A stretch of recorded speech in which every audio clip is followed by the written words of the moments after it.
You're listening to Wellness Junkies, where wellness gets real, not perfect. Welcome to Wellness Junkies, Wendy Valentine. I'm already loving her energy, you guys. She's like, it's the morning. She's perky. She's ready to go. She's like, I love it. Welcome to the show, Wendy. How are you so much? Well, let's see. I'm on the island of Madeira, Portugal, and Oh, wow. Where are you? Are you on the West Coast? No, I'm on the East Coast, right outside of DC, Bethesda, Maryland. I used to live in Williamsburg, Virginia. Okay. Well, that's, 3 or 4 hours away. Let's see. I think I'm 5 hours ahead of you. So it's 3 o'clock here. So, but I'm oh, nice. I'll bring. So you're ready for your weekends. You're all about it. Yeah. I'm ready. So excited to meet you. And I'm so excited to be part of the Wellness Junkies. I love the name. Yes. Thank you. Thank you so much. Well, welcome to the family. I'm going to let our listeners know who you are because you're an amazing human and I want to give them your creds here. So Wendy Valentine is an internationally published author of Women Waking Up, the Midlife Manifesto for Passion, Purpose, and Play, an inspiring book that became a #1 Amazon new release, founder of Midlifeology and keynote speaker. She's also the host of the top 1% globally ranked podcast, the Midlife Makeover Show, inspiring women worldwide to embrace midlife as a powerful new beginning. Today, Wendy empowers women to kick fear to the curb, reconnect with their purpose, and create bold, joy-fueled lives. She's been featured on Good Day New York, CBS News Los Angeles, NBC News Philadelphia, and numerous top-rated podcasts and media outlets where she shares her empowering message that midlife isn't a crisis, it's a catalyst. Incredible. Welcome to the show. So excited to have you here. Yeah. It's always nice to hear your bio. It's like, wow, who is that? I know. Who am I? I've done all those things. You're incredible. Yeah, it's been a busy few years for me. So it's good. It has been. I love it. Before we get into all the things, let's just do our weekly high of the week. I'd love to hear just something that brought you joy this week. Could be something big or small, but just something that put a smile on your face. This is going to be, you know what? I had not thought about this question until now because I know you sent me that question. But it's just good. I like impromptu. It's going to be an interesting answer because my highest high of the week was actually my lowest low of the week. And not to bring a sad song already, but a few weeks ago, I ended up having emergency surgery. Oh, no. And I know. And then 2 weeks after that, when I was supposed to be recovering, my dad died. And I had to fly. No. I'm so sorry. Portugal. Yeah, thank you. From Portugal to Arizona and back again. And then it was a lot. It was a crazy, insane few weeks. So I've been trying to recover and also keeping up with all the things. And I've been having good days and bad days and good days and bad days. And a few days ago, let's see, what's today's Friday? Wednesday, I woke up just like in that grief funk. Yeah. And here's the high about it. I actually just gave myself grace. And that's kind of new for me because old Wendy would have tried to force myself to be happy or to, okay, I've got to perform. I got to do this. I got to do all the things. I can't allow myself to just take a nap or to grieve or to be sad. And I have found that the more that I have given myself grace, no matter what the situation is, I actually move through it quicker and smoother. Not that it's a race or anything. Right. But I find that I'm able to kind of go, okay, like as if I'm my best friend going, girl, it's okay. Like grieve, be sad. You're having a bad day. Be gentle to yourself. Exactly. Yeah. And like by afternoon, I was like, okay, I'm good. Yeah. Good for you. I love that. My highest high was my lowest low. Yeah. That is a really good way to think about it, actually. And I love that. Yeah. Mine was, I would say last night because I have 2 boys. My older one's in college. He's a freshman and my younger one's in 10th grade in high school. And he's practicing this speech. And so my parents were over and he was like, I'm like, show them the speech because they haven't been in the making of it, like, let's see how they respond. And they loved it. But it's just so cute when your kids start to grow up and mature and like, he did the speech the other day and then this day was better. And like, he's just getting better and better at like the way he's presenting, and it's just such a great life skill, and it's just so cute to watch it. Like, it's just, I was so proud. Neat? Yes. It's the best. The best. Oh, I love that. How old is your youngest? So he's in 10th grade. So he's 16. Yeah. So you're almost an empty nester. Yeah, I know. It's crazy. Okay. So speaking of, let's talk about midlife. You like to say midlife is not a breakdown, but an awakening. So I love that because I totally agree. So tell us a little bit about what the moment you realized this and how, your mindset around all of it. It's a big moment. Y'all get ready. I'm going to play y'all a sad song. But I promise you, it ends well. It does end well. So okay, let's hear it. I'm 53 now. This was about 7 years ago when this happened. And I had my major midlife meltdown, if you will, my huge breakdown. And I was going through my second divorce. I was an empty nester, unemployed, at least $150,000 in debt. I was suffering from black mold toxicity. Oh my God. Chronic Lyme disease. And just for fun, we're going to add in some menopause. just throw that in the mix. Just to add a little fun to it. Then, sad part is almost done. Within about a 6-week period, my dog died, then my cat died, and then my brother died. Oh my God. And I watched every single one of them take their last breath. And then the panic attacks kicked in, which I had never experienced before, and anxiety, extreme anxiety. And then I went into a major depression. So that's the big part of the sad story. That's a lot of things. Yeah, it was like too many things. All at the same time. I mean, all of this was going on probably within a few months. And I was about 45 at the time, living in Virginia, in Williamsburg, Virginia. And I was literally lying on a cold bathroom floor, probably because I had hot flashes, and bawling my eyes out. And as I was laying there, I thought, I had this crazy out of the blue vision of me driving an RV across the country. And it was something I had always thought about doing. It was like one of those like cool dreams. You're like, let me get out. That would be so cool. And I thought about it. I was like, I could do it. The kids are out of the house, single now. I'm like, I could actually make this happen. But then, of course, all the self-doubt kicked in and the voice inside my head, the critic was like, you can't do that. There's no way. You're broke. You're sick. You're unemployed. There's no way that you can end up buying a really cool RV and taking off across the country. And then I thought of the Robert Frost quote of 2 roads diverged in a wood, and I took the one less traveled by. And that made all the difference. And I thought about it. I was like, you know what? I am at a crossroads. Because I could stay on the same road, which was familiar. It was familiar misery. Or I could choose a new route but it was scary freedom. So yes, I could stay stuck. And that actually, in some ways, it felt safe with staying stuck. Right. But it was also slowly killing me. Or if I chose this new route of chasing a dream, yes, it was risky, but it also gave me hope. Right. And then it occurred to me, I was like, you know what? Whichever route that I choose, it's going to take a ton of effort. And if I was going to have to work hard, no matter which route it was, I might as well choose the route that would lead to a happier, healthier Wendy, right? Right. And one of the things about this RV dream that I had, I literally thought about the RV, the diesel engine, the auto leveling jacks, the color of the cushions and the pillows. Oh my gosh. Everything. But what excited me the most, it wasn't the RV. It wasn't the cushions and the pillows. It was actually the woman in the driver's seat.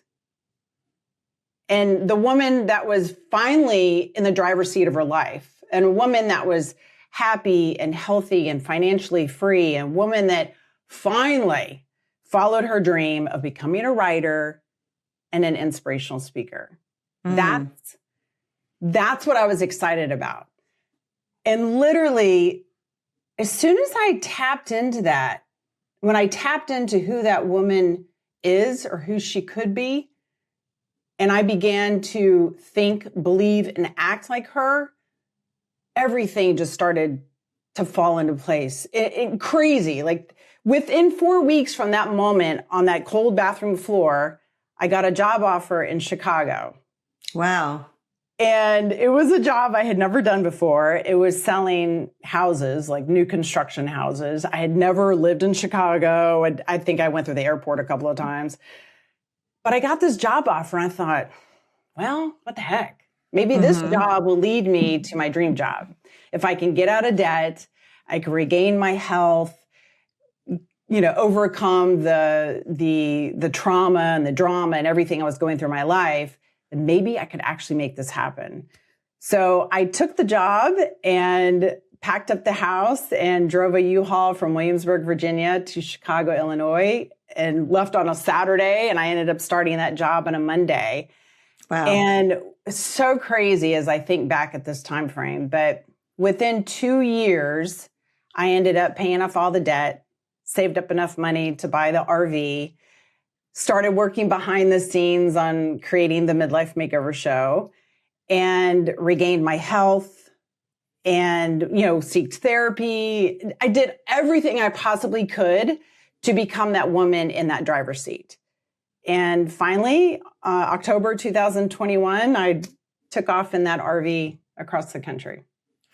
I love that you had a vision and then you used the Chicago experience to get there versus making that your only thing. Like that was just a means to getting you where you actually wanted to be, which is so smart.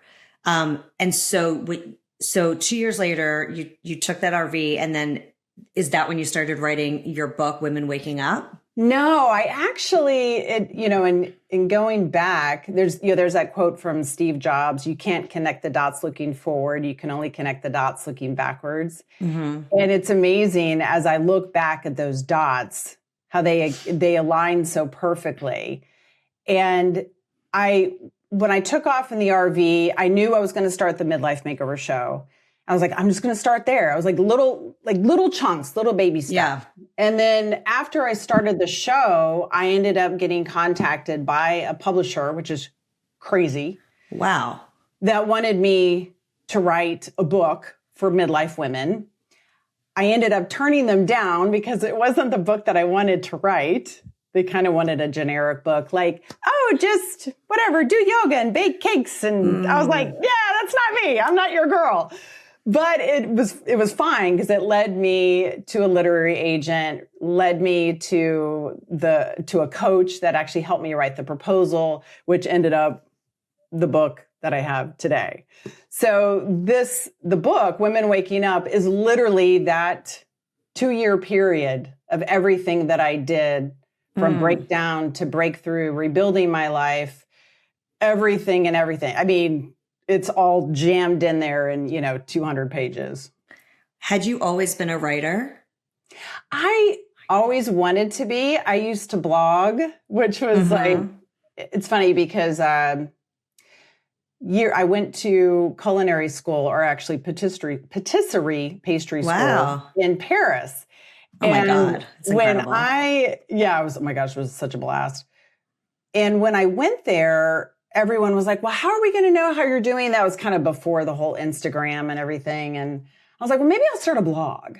So I started a blog, and I had, probably 0 followers at the time on Tumblr. And within about 4 weeks, I had 80,000 followers that were reading my blog. And I blogged every single day. And all I did was just write about my experience in pastry school. And that's when I realized, I was like, maybe I can write. And then I even met this student in class one day, and she asked me, because my handle name was Go Wendy Go. And she was from Germany, and in her cute little accent, she said, are you Go Wendy Go? And I said, yes. And she goes, I have you to thank for me being in pastry school. She said, I started reading your blog a few months ago, and it inspired me to become a pastry chef. And I was like, whoa. And I realized the power of words and the power of sharing. And even if, all of us just sharing our stories, that inspires each of us to do something for our own lives. It's pretty cool. It's really funny that you just mentioned Tumblr, because I started a blog on Tumblr 20 years ago, whenever it was, called Product Junkies. And I actually do a segment. I do like a once a month show called Product Junkies now, where I review stuff. But even back then, because I talk about this in my story a little bit too, I had that vision of like reviewing products and talking about beauty and whatever. And it's just so funny. I mean, I never did anything with it, of course. I like secured the URL, like never even wrote anything. But it's just funny how like you always have this kind of like underlying passion that you want to kind of spread to the universe, but it's hard to get there sometimes. So like how does, when you talk about reinventions, not being reckless, it's survival with intention. So like, how does someone know when it's time to reinvent rather than just push harder? Because I think people in our age bracket, right, you get to a point where you're like, do I kind of stay with what I'm doing, what I know, what my expertise is, what I've been doing for a million years, or do I actually do something different? Or do I just push harder in that and like, that's safe, like? Yeah, good question. The one thing I love personally about midlife is that in your 20s and 30s, it's like you kind of figure out what you like and what you don't like, right? Right. In your 40s and 50s, you're still young enough to do something about it. If you want to make some changes, you can make some changes, right? And many of us in our 20s and 30s, we're checking off all the boxes, right? Kids, career, marriage, house in the burbs. And whether you like it or not, in your 40s and 50s, life is going to change. Your relationships change, your bodies change, your parents are aging, the birdies are leaving the nest. There's so many things going on. Some of us get some breaks in between all that stuff. Some of us, just like me, it was like everything all at once. And I think midlife is such a great time to tap into what you really love to do. And many of us, I did all the jobs just to survive or do all the things just because of the labels or whatever, but they weren't fulfilling to me. I always knew deep down I wanted to be a writer. I wanted to be a speaker. And I thought, you know what? It would have been my one regret in life if I had not gone for it. And sometimes we don't know exactly what it is. We have a good idea of what we love, of what we find fulfilling. You may not have it completely figured out, but just like me, it's like you just kind of take a step and then you meet that next person that leads you to something else. You see a billboard sign that says something, you're like, oh, you're like all these little signs, and that if you're open to it, you're led to all the right places. And I don't think you can make a wrong move. I think the key is actually to pivot when you need to pivot, to give yourself permission to pivot. Sometimes we start with something, we think we're stuck with it for the rest of our lives. I think a lot of women feel like that, right? I think people are just like robots in jobs and doing all the things and the corporate and the kids, and they're just like running. They're not really thinking about it. And then all of a sudden you're like 60 and you're like, what am I like? This isn't fulfilling anymore. So, no, I think it's a really important time in life. Yeah. That was part of my inspiration of the book title, was Women Waking Up. Right. I think many of us are kind of, if anything, we're in a coma where it's not so much a crisis, a midlife crisis, it's a coma. Like we need to wake up to our greatest potential, to our greatest possibilities in life and our purpose. I don't know. I love, the more that I'm in midlife, the more that I love it, because I'm discovering more and more about myself. And I love the analogy of Michelangelo when they asked him how he carved the statue of David. And he said, I just chipped away at everything that was not him. And it's the same thing for us. By the time we get into our 40s and 50s, we've packed on a lot of marble, heavy marble of things that's not really us. And it's a great time to kind of evaluate, are these my thoughts? Is this what I totally believe? Are these the relationships I want to have? Is this the job that I want? And you just slowly start chipping away at the things that are not you, that are not serving you, right? Many times we think we need to learn something new. It's really the unlearning. It's chipping away at all of those things that weigh you down in life. Yeah. And I think also learning new skills and not just relying on what you know, but learning new things is a big thing too. And like I said, I think people get stuck. And I think also people, especially women in midlife, there's so many changes happening. And sometimes you need an excuse to do what you really want to do. Like I was building this podcast in the background of my corporate role for the last 5 years because I knew at some point I wasn't going to be in that and I'd want to do something different. And, yeah, I just think it's so important for people our age to start really thinking about what drives them. So let's talk about becoming your own best friend.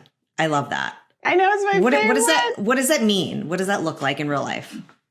Well, okay. So unless you're driving, don't do this, but everyone just tap on the top of your head. And this right here is either your best friend or your worst enemy. Mm-hmm. And whichever one that you choose is the one that is leading your life. Mm-hmm.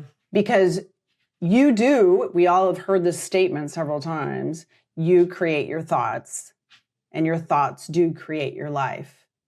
So becoming your own best friend is actually speaking kind words to yourself, paying attention to what you're saying within your mind. And yes, we have over 60,000 thoughts in a day. So it's kind of hard to watch every single word and every single thought. But typically, the nasty words are much louder than the nice and kind words. And the closer you get to your heart and to your soul, the more those will stand out to you and you're able to just completely stop them in their tracks and go, we are not going there. I mean, I still do it. I mean, it's a practice. Of course, right? it's natural to do it, but it is a practice. Yeah, totally. And I would say that was the number one thing that changed my life. Years ago, when I was having my whole breakdown, that's what I had to change because I realized I was so cruel to myself. It was so not nice. I mean, when I was like, all right, maybe I'll start this meditation thing, And then when I started meditating, I was like, oh my gosh, I am so mean to myself. And then I started to practice, okay, what if I actually, it's like George on Seinfeld when he did Opposite Day. You know what I mean? I was like, right. I love that. Opposite day, opposite life of what I was doing before because that route wasn't working well. So I did. I just started. It feels weird at first. Right. I'd be like standing in front of the mirror. I'm like, you're so amazing. You're so gorgeous. I was like, I'm so stupid. But after a while, I started to believe it. And I started to believe that, yes, I can make this dream come true. Yes, I can be healthy. I can overcome all of these illnesses. Yes, I can find true love again. Yes, I can do that. Yes, yes, yes, yes. And because I thought, well, what did I have to lose? Right. You can always go back to being the other way. Go back to being a miserable person, I was like, I'm just going to give it a shot. And it worked. I think what's hard too is you can get to the point where you believe in yourself, but then it's like taking the step. Like, then what do you do? I think that's what a lot of people struggle with. Yeah. And I would say, well, I teach this one method. It's called the B3 method. Believe, behave, become. Believe, it's all tapping into your thoughts and beliefs of the person that you want to become, right? The person of tomorrow, the new you of tomorrow, not the you of yesterday, right? Because if you want to create a new tomorrow, you have to stop repeating yesterday. Yeah, right. The person that is sitting here today, me, you, the person listening, the person you are today is because of who you were yesterday, right? So if you want to change the person you are tomorrow, you've got to completely change who you are today and every single day going forward, right? Does it take time? Yes, but actually you'd be surprised how miraculous it is when you finally say yes to yourself, the things that will come along your pathway. It's just fascinating. But yes, and then behaving is the person that you want to become. And one of the things I did during that time is I sat down and I journaled about that woman in the driver's seat of that RV. About how she woke up in the morning, how did she sleep, how did she eat, how did she move, how did she breathe, how did she walk into a room, how did she handle her finances? Like literally, I was like designing this woman. And then every single day, I put on the shoes, if you will, of this woman. And I acted as if. Right. I mean, it's almost like preparing for a role in a movie, right? Right. Like, yeah. Or the fake it till you make it idea, right? Be who you want to be, not who you are. Yeah, exactly. And my Aunt Annie had said, she's like, darling, you always wanted to be an actress, so just act like the woman you want to become. I was like, okay, I can do that. Until you become it, right. Yeah. I mean, think about it too. I mean, I had no idea how to sell houses in Chicago, Illinois. But I got there, I was like, these people don't know me. I'm going to pretend I know what the hell I'm doing. So I did. I was just like. It's like what we're all doing, by the way, every day. Yeah. It's like everyone's doing that. Yeah, exactly. Right. I mean, I think once you realize you have control of your thoughts and your beliefs and of your mind, of your emotions, then when you put yourself literally in that driver's seat and you take control, then you're able to go, okay, this is what I'm going to do. I'm going to believe this. I'm going to think this. This is how I'm going to direct my life. And really just taking control. I mean, it's so empowering once you finally do say yes to yourself. Right. Okay. So it's, would you say it's believe, become, and what was the third thing? Believe, behave, become. Oh, so believe, behave, become. I love that. Believing of the person that you want to be, behaving like that person that you want to be, and then becoming, eventually, as your thoughts and your actions align, you naturally just become this person that you design. It's fascinating. Yeah, it's very cool. I love that. It's a good thing to think about and act on, right? Yeah. Okay. Let's talk about emotional overload. You sort of mentioned it before in midlife. There's a lot going on. And I know you have another method. I want to hear this method, the ACE method, to help turn stress, anxiety, grief into something empowering, which sounds like when you had your breakdown, what you did without really knowing it, right? Yes. And I do love a good acronym. I can tell. You've got a lot of them. I'm like, so I can remember all this stuff. Yeah, so it's good. ACE, it's ACE your emotions. So ACE stands for awareness, choice, engagement. Awareness, it's literally just tapping into how you feel. No matter how busy you are, just take a moment and ask yourself how you feel. I told you guys at the beginning, on Wednesday morning, I had such an awful morning. And I asked myself, I was like, how you doing, girl? I'm like, I don't know. I'm in a funk. I'm a little sad. I'm a little frustrated. Just don't feel great. So just asking yourself how you feel, not judging it. If you're angry, be angry. If you're sad, be sad. If you're happy, be happy. Cool, whatever. I mean, that's the one thing I think we all kind of forget. We're human beings being human, right? We're built with all of these emotions, 19 roughly, that we typically feel on a day-to-day basis. Sometimes with me, it's within 30 minutes. But same. But it's just being aware of how you feel, period. And then C is choice, making that choice, if you want, that you can just turn up the dial just a little bit if you need to feel a little bit better. Take me, for example, on Wednesday. By the afternoon, I felt better just because I was like, I'm tired of feeling like this. I didn't feel good even just experiencing those emotions. And then by afternoon, I felt better just because I did all of these things, which leads into E, engagement. I did the things that make me feel better. I took a walk. I went to go work out. I had a light lunch. Simple, basic things just to help you feel better. So knowing that you do have control of your emotions, and think of emotion as energy in motion, right? Your emotions flow through you, that you don't want them to stay stagnant, right? It's just like a puddle of water. It'll get murky and dirty. Mm-hmm. You want that to flow like a nice stream. And sometimes, yes. I mean, of course, right? If you have a loss or you're experiencing, you just got fired from your job, of course you're going to be angry. Of course you're going to be sad, right? Allow yourself to feel that way, but don't stay stuck there because that's what really pulls you down, right? Do everything that you can to start slowly moving out of that emotion. Allow that emotion to flow through you. Yeah. And I like what you're talking about. It's like just the baby steps. It could just be the simplest things, like having a nice meal, going on a walk, like just little things to get you out of that funk. Cause you're never going to like regret that. You're never going to go on a walk and be like, oh, I shouldn't have gone on that walk. It's just those little things I think that get you back to like your baseline. Yeah. And I think for all of us, it's learning what's in your toolbox, right? I mean, my toolbox might be a little bit different than yours. I mean, for me, I'll call my best friend, Amy. Good name. Yeah. Best friend Amy or my Aunt Annie, or I go for a walk. I mean, preferably in nature. That always seems to do better for me if I'm like surrounded by trees and I'm like, me too. It's so nice. Meditating, taking a nap, and just sometimes it's just like doing nothing. Yeah. Watching a good show. That's my favorite. Yeah. Laughing. Oh my gosh. Yes. So kind of learn what's in your toolbox and take advantage of that toolbox when you need it. Let's talk about boundary setting and saying no, because I think this is another thing as women, we tend to say yes just because we feel bad or whatever, but like really thinking about how to protect your time, your energy, your peace, your mental health, all of that.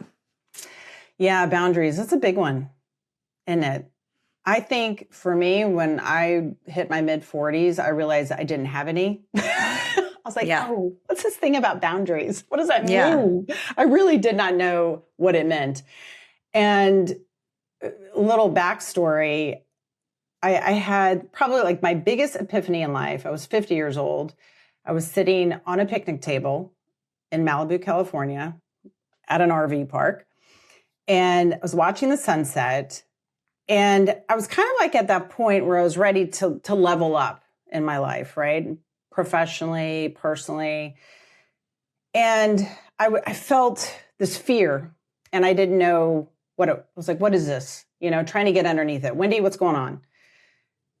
And it all came down to when I was a little girl, 9 years old, I was abandoned. And from that point, I became a really good, the best people pleaser, approval seeker, perfectionist, codependent, you name it. I rocked every single one of those labels. And the reason I did is because throughout my life, in those almost 5 decades, I didn't want to be abandoned again. So I stayed in shitty relationships. I did things that were not good for me, all to be this perfect person so that I'm not abandoned because I want to make sure everyone loves me and I do all the right things. But I realized at 50 years old, sitting on that picnic table, that I became my greatest fear. Because even though I was so fearful of being abandoned, the one person that was abandoning me was me. Right. Like, shit. Dang it. But that was the greatest moment because I probably look like a cuckoo, but I didn't care. I had a little conversation with 9-year-old Wendy at that moment. I was like, girl, I got you. You can relax now. I got this. And it just like releasing that armor and finally giving myself permission to love myself and to stand up for myself. Because in the past, standing up for myself meant, oh God, what if I stand up for myself and then they leave me? Or they're not going to like what I say, or something bad happens. And so I was always fearful. And that's when I started to tap more into setting boundaries for myself. And I realized too that with boundaries, it's not that you have to declare your boundaries and be like, listen here, right. Maybe sometimes, but people are not going to know your boundaries unless you tell them. And it's not like you're going to go and just list them all. When the moment occurs where it's something that is like, you know what? I don't like that. I don't like that every time Judy makes a lunch, a date with me, that she's always late. Like, what the heck? That bothers you? Then just let her know. And you don't have to freak out about it when you tell her, just let her know.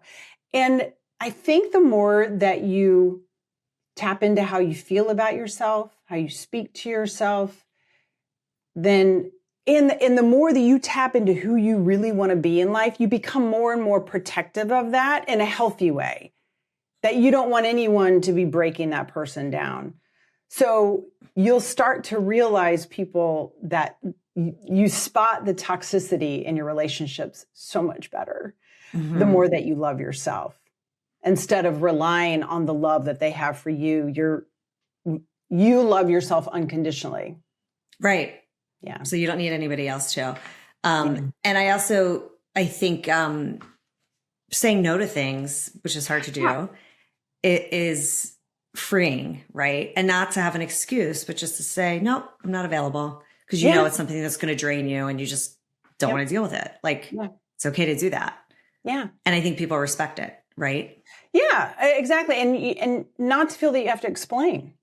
Exactly. Yeah. No. Because we're so used to being like, oh, sorry, da da da da. Yeah. It's like, it's enough already.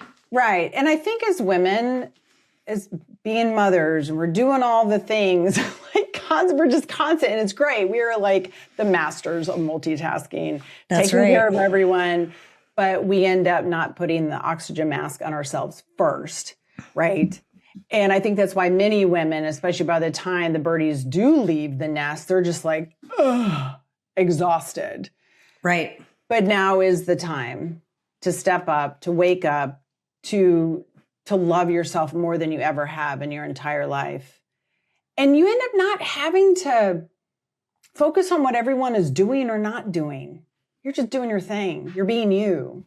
Exactly. And ideally, right, hopefully people are listening to this before their kids have left the nest and before these things happen. So you're thinking about it. So when those shifts happen, they don't turn into this major breakdown. They turn into a beginning, right? And they become a catalyst for reinvention. And so I think a lot of people in our age range need this inspiration from you and from people like you, because I do think it's an exciting time in life and it is a reinvention. And I'm embracing that, right? With this new focus I have, I would say, on Wellness Junkies and really growing this community. So like, I think other women need that inspiration and the realization of like, no, I'm not getting old. This is reinvention. This is like, I have so much knowledge. Yeah, I have so much experience. Yeah. I just was listening to Michelle Obama talk on the Call Your Daddy podcast. I don't know if you heard it, but she was talking about how her 60s is her best decade yet because she's got the experience. She knows her boundaries. She knows what's going on. Yeah. And it's free. Yeah. The more that you get to know yourself, it frees you. I think you even said that too. It's like that freedom. It frees up that rent space in your mind because you know yourself better. You know what your limits are. You know what to worry about or not worry at all. And I have found that things will work out the way that they're supposed to work out. I mean, oh my God, I used to worry all the time so bad. And not to say that I don't worry at all, but it's very short-lived. I mean, I have to, you know how to make that shift, right? Yes. I catch it and go, okay, girl, just relax. Right. It's going to be okay. It's going to be okay. Yeah. And to just enjoy the ride and that, no, I mean, there is no way to avoid loss in life. There's no way to avoid drama and trauma. Like it's going to happen. And the best way to do it is being mindful as you go through it and to learn something from it. I mean, I'm still getting the wisdom from these last few weeks of my life. Of course. Experiencing all of that. And I love that. I love and I don't always know it right away, but I know it'll come. And it does make you a stronger person. Resilience is a muscle, right? And you strengthen that over and over and over again. And to not be so scared of kind of the bad times in life, because they're going to happen. Yeah. I know you said you do a lot of keynote speaking. What are the types of people you speak to? Is it mostly women? And what is their feedback like after you do your keynote? Because I can imagine people get very inspired. Yeah. Mostly women's conferences, which I love. But yeah, I mean, corporate, anything. I mean, anyone wants to hear me speak, I'm there, right? And I think again, we learn from each other's stories. We all love a good breakdown to breakthrough story. And most importantly, how did the person actually do it? So that we can apply it in our own lives, right? And that was one thing too, when I wrote the book, I didn't want to just tell my story. I would say my story is probably 30% of the book. 70% of the book is the tools and techniques to teach the reader how to do it. Right. Yeah. Right. Which is nice because, I mean, I think I've read every self-help book out there. And some of them are, I mean, they're all great in their own way, but some of them are like, okay, great. I love that you did that, but how did you do that? Like, tell me, like, how do I actually get that? How do I get into nirvana, you know? So yeah, that was my goal in writing the book, is that, you know, I didn't want another woman out there to feel lost or stuck or invisible or quietly dissatisfied. I wanted her to go, okay, this girl did it. I can do it too. And these are the steps that I can take to actually get there. Right. That's very helpful, because you're right. A lot of these books to kind of talk about someone else's story, but doesn't give you the tangible tips and tricks. And that's the piece that you need. And I also think that like everybody's experience is different. So like, even if you are giving tips and tricks, some people, you know, you take what you want, you leave the rest, but everyone has their own path to getting there. But I think it's just about like, start to create it. Yeah. Take that little step forward. Yeah. And be open-minded to it. I think people can be very closed-minded to things and very set in their ways. And I think it's like the time to really brighten up and be like, what am I doing next? Yeah. Okay. We could talk about this all day, but let's get into some wellness and beauty stuff, because first of all, you look fabulous. Oh, thank you. Anyone who's listening, you can also watch this on YouTube and see Wendy's gorgeous curly hair that I'm jealous of, because I used to have curly hair like that. Now I can't do it anymore, and it's a whole thing. So now I just blow out my hair. So I need to hear, before we get into like wellness and beauty hacks, I need to hear your hair situation, because it's gorgeous. And it's like, I found when I was getting older, my curly hair wasn't like curling as good, and yours is like perfect. What's the routine for all the curly girls out there like me? It's funny because I get this question a lot, and the products, yes, I try to use good products, but the key is, here's the key, okay? Wash your hair in the shower, do your little shampoo, your conditioner. When you rinse out your conditioner, take a wide tooth comb out your hair in the shower so that all the wrinkles, knots, whatever, all of those are out. And then in the shower, actually like, turn your head over and scrunch with your hair wet. Get out of the shower, put your product in, scrunch again. What's the product? Gel, mousse, curl cream? It depends. So here on the island of Madeira, I've been using kind of more of a cream base because of the, we don't have like a lot of humidity, but just a little bit, you know, ocean air. So I use the Moroccan oil, and it just, oh my gosh, it smells so good. I eat it. So that I usually will use some type of cream, but scrunch again and then diffuse. Use a diffuser. And I literally dry. I go this, I dry here, and then I flip over and I go like this, and then I flip again, and I keep doing that for about 20 minutes or so, 20, 25 minutes. But I do actually listen to podcasts or I read while I'm drying my hair. So I make good use of my time. I love that. It was funny because I was getting my hair cut the other day, and this woman was like a curly, she cuts curly hair, which was good because I was like, I want to be able to wear my hair curly when I want to and not have it be like a mushroom. And then I realized like my hair, I was like, I really need to grow out my hair longer, because when she did it curly, it was like the first time I'd seen my hair like really curly in a while, and I liked it, but it's too short. I forgot how much her hair like changes. Yes, so I was like, I got to grow my hair long in order for it to look good curly, because it was like this still. It was like pretty, but I was like, this is like, I need to like, I'm like, okay, I'm on the journey of growing my hair back long again. But anyway, beautiful hair. I love it. Plus too, thank you. And plus the more that you style it curly, then your hair gets used to that, right? Because the more that you straighten it, it's like, no, wait, what are we doing? So I know. Even if sometimes if I straighten my hair, which then it's super long, it takes almost 2 days after I straighten it to get it back to the curl. I know, isn't that funny? I know. That's what my hair does. And wait, just back to the RV. So do you still have the RV? Are you still traveling around? Like obviously you're out of the country now. So what's the... Yeah, so I have the RV. It's actually in Atlanta right now. So I just put it in storage wherever I end up. So I was on my book tour back in September and I ended up leaving Atlanta and then I flew to LA and to New York. But I'll probably be back in the summer. And it's nice because whenever I go back to the States, I have a house to go back to and it's on wheels and I can take it wherever I want to, which is nice. But when I did move into the RV, I sold everything. So really? Yes. So everything I have is basically in that RV or it's here in my closet. The nice thing is most of the places here in Europe are furnished. So you just show up with your suitcase and So wow. I went from 5,000 square feet. So your home base is actually the RV and then you just use that to go different places. Yeah. Now I'm like, wow. Back and forth. Yeah. Very cool. Yeah. That must be freeing. You probably don't have a lot of stuff. I don't. I have it's mostly just clothes and I got rid of a ton of clothes because I end up wearing the same thing. Right. You know, it's kind of silly.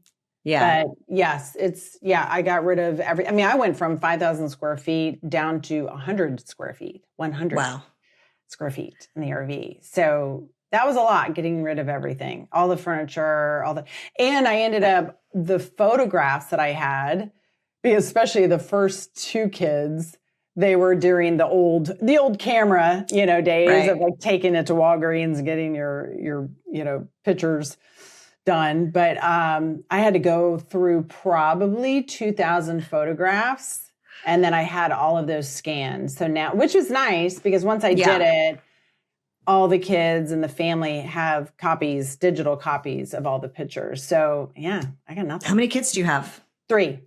Nice. Yes. 23, 28, 33. And are they spread around too? Like, yeah, I have one still in Virginia, one in Arizona, and one in California. Wow. Okay. Those are all good places. Which is nice. Visit. With the RV, I end up just like, mom's coming to town. Yeah. So fun. So fun. Okay. Let's get into our wrap session. Okay. What is your favorite wellness or beauty hack? Wellness or a beauty hack. It's going to be really boring to hear, but it is, it's meditation. Yeah, it is. Like, that's the one thing, like people ask, all right, well, how do you stay so young? It is my thoughts and it's all in my mind and my energy. Like the number one word people use to describe me is energy. Yeah. And it's all in my mind and in my body and even outside of that too. But it's tapping into the infinite, tapping into the invisible that keeps me young, it keeps me grounded, it keeps me vibrant. And I think the realization of your body is basically the vehicle that carries your soul through this lifetime. And taking care of that body. And that's the best thing that I do is paying attention to the thoughts in my mind. And do you do daily meditation and how long do you do it? I do guided meditations. I don't do silent meditation. I don't do meditation that much, but when I do, it's always guided. I can't do it myself. I tried when I was at I got my yoga certification at the Chopra Center. And they would do hour-long silent meditations. I was dying. Yeah. Because my stomach would be growling. I'm like, I know everyone's listening to my stomach. I could not. It was so stressful. But yeah, I do the guided meditations. I do Dr. Joe Dispenza. I do some on the Calm app. I have my own guided meditations. So sometimes I do that, which is kind of funny. I'm like, that's my own voice. But yeah, I like the guided meditations and typically 20 to 30 minutes. In the morning? In the morning. Yeah. Yeah. When my brain is quieter. Yeah. That's good. That's good. Okay. What's your 5-minute flow? You're probably really good at this. Like you just got out of the shower. Uber's like, I'm on my way. You have 5 minutes to get ready. What are you putting on your face, throwing on? Well, since I just told you my hair routine. Yes. That is taken in consideration that I had a shower cap on and I don't have to dry my hair. Right. You don't have to do your hair. Right. And I literally, when I saw that question that you had, I was like, all right, I'm going to grab my products. This is my 5-minute routine. Ooh, Okay. you came prepared. I love this. I did. This is, what is it? Elemis? Elemis Superfood Glow Priming Moisturizer. I haven't heard of that. Yes. This is great. Love this stuff. And it's like a little glow to it. Love it. This is kind of like, it's a tinted moisturizer. Yeah. Okay. There. This Skin stuff tint. I love. And then It Cosmetics. Look, it's got a little smudge on there. It Cosmetics. Celebration Foundation Illumination. Yeah. I haven't tried that. That one. Yes. That's my 5-minute. And then I love Lancome. So Lancome Cils Booster. I don't know if I can mascara. Yep. And then Hypnostrama. Ooh, I don't know that. What is that? Is that? It's the best. Lancome? Yeah. Never heard of that. Cool. Yeah. Look at that bottle too. I know, right? Sexy. It's fun. And then this one is, it did come prepared. Grande Brow, 2-in-1. Okay. This one is really good. So this actually not only does it provide a little bit of color, but it helps your eyebrows to grow. Nice. Yes. Double duty. Yeah. What about mascara? What's your favorite mascara? That's the mascara. Oh, right. Hello. You just said that. See, Yeah. my brain is all over the place. Got it. But I do like your lipstick you're wearing too. And it matches your nails today. Clinique. Pretty. I was never really a Clinique girl, but their lipsticks have been pretty good.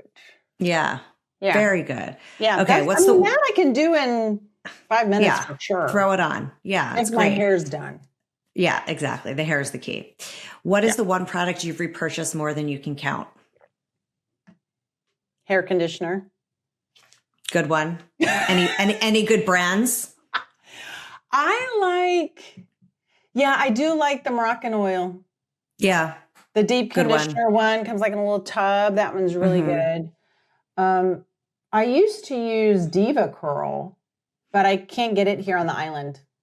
Oh, when I lived in New York for a million years, went to David Shawn, that salon for 10 years. I mean, I loved it. And I got the curly cut and I did their whole routine and I had all their products and no, it's really good. I don't know. I think those products are still selling, but I don't know. I don't know if the salon's still open, but they were like the OG. They were like creator of the whole thing. Mm-hmm. Yeah, they were pretty good. And Bumblebee's pretty good. Their curly hair product line's pretty good. Okay, I don't know that. Bumblebee, yeah, you can buy that at Ulta. Oh, okay, cool. If you come visit me here on the island, bring me some. Well, yes. I mean, that's where I need to be right now on the islands because it's cold and gray and so wintry here. I'm like, I just need some sun. I'm like so pale. Like I just need some sunlight. Y'all can't take it. Crazy weather. So bad. It's so bad. Yeah. Okay. And you kind of mentioned this, but any other tips on how you maintain your daily nirvana, your daily peace and calm besides your meditation?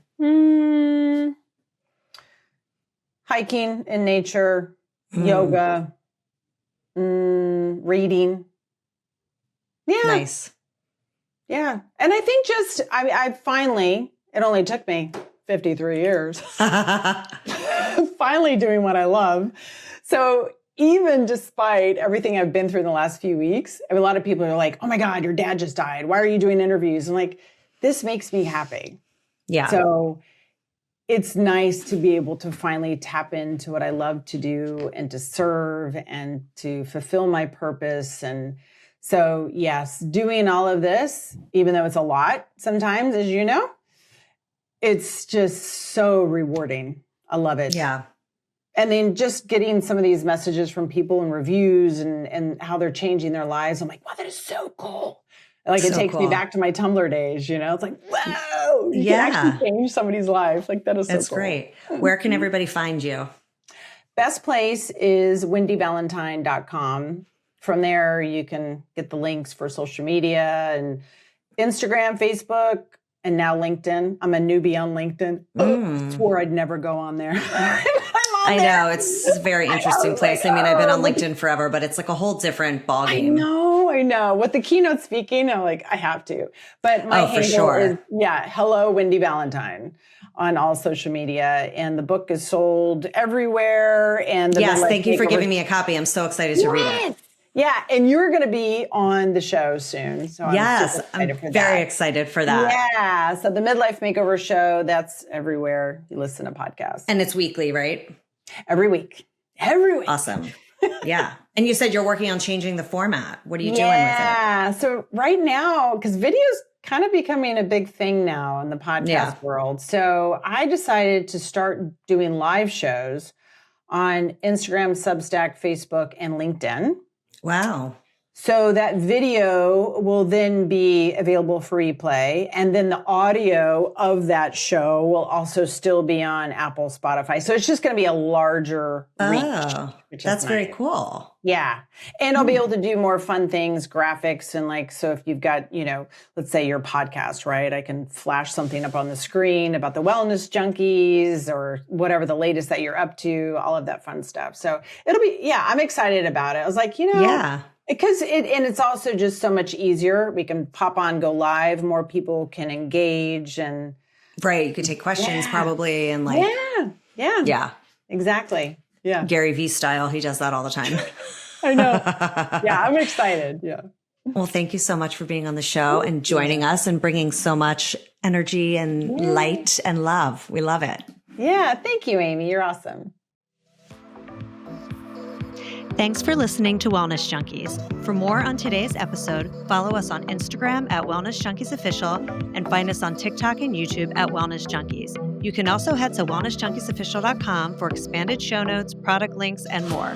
If you love the episode, leave a review and share it with a friend. We appreciate the love. Catch you next week. Bye.